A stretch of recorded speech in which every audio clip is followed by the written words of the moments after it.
45 সেকেন্ডের ভূমিকম্পে কেঁপে উঠল মহানগরী কলকাতা। আজ 27 মার্চ শুক্রবার দুপুরে 5.7 মাত্রার জোরালো ভূমিকম্পে কেঁপে উঠল কলকাতা ও সংলগ্ন এলাকা। কম্পনের উৎসস্থল প্রতিবেশী দেশ বাংলাদেশের সাতক্ষীরা ও খুলনা অঞ্চল হলেও মহানগরী কলকাতায় দীর্ঘ সময় ধরে কম্পন অনুভূত হয়। যদিও বড় কোনো ক্ষয়ক্ষতির খবর এখনো মেলেনি, তবে আতঙ্কিত বাসিন্দারা বহুতল ছেড়ে রাস্তায় বেরিয়ে আসেন। বারবার এমন প্রাকৃতিক বিপর্যয় শহরের ভূগর্ভস্থ গঠন নিয়ে নতুন করে আশঙ্কা সৃষ্টি করেছে। ভূতাত্ত্বিকদের মতে কলকাতা সিসমিক জোন 3 ও 4 মধ্যবর্তী অবস্থানে থাকায় মাঝারি থেকে উচ্চ মাত্রার ভূমিকম্পের ঝুঁকিতে রয়েছে। শহরের নিচ দিয়ে প্রসারিত ফল্ট লাইন বা চুতি মায়ানমার পর্যন্ত বিস্তৃত। ইন্ডিয়ান প্লেট প্রতি বছর উত্তর পূর্ব দিকে সরে যাওয়ায় ভূগর্ভস্থ চাপ বাড়ছে। এছাড়াও অনিয়ন্ত্রিতভাবে জল তোলার ফলে ভূমিধসের আশঙ্কাও প্রবল হচ্ছে, যা জনবহুল এই মহানগরের জন্য বড় বিপদ হতে পারে। গতকাল অর্থাৎ বৃহস্পতিবারও ভূমিকম্প অনুভূত হয়েছিল উত্তরবঙ্গের কয়েকটি জেলায়। শুক্রবারও ভোরে মৃদু উত্তরবঙ্গে ভূমিকম্প অনুভূত হয়।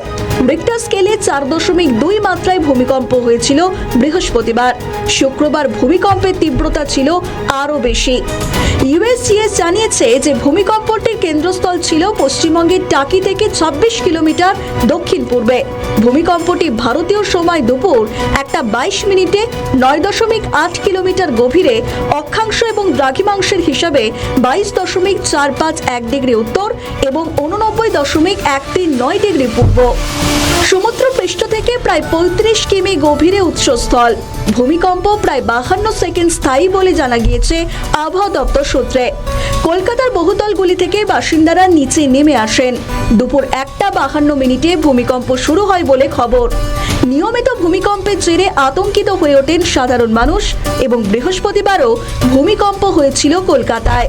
তবে শুধু কলকাতা নয়, জেলাতেও ভূমিকম্প অনুভূত হয়েছে। আজকের এই ভূমিকম্প আপনার এলাকায় অনুভূত হয়েছে কিনা আমাদের কমেন্ট করে জানাতে ভুলবেন না আপনাদের অভিজ্ঞতা। আমাদের ভিডিও ভালো লাগলে লাইক ও শেয়ার করুন, কমেন্ট সেকশনে আপনাদের মতামত জানান।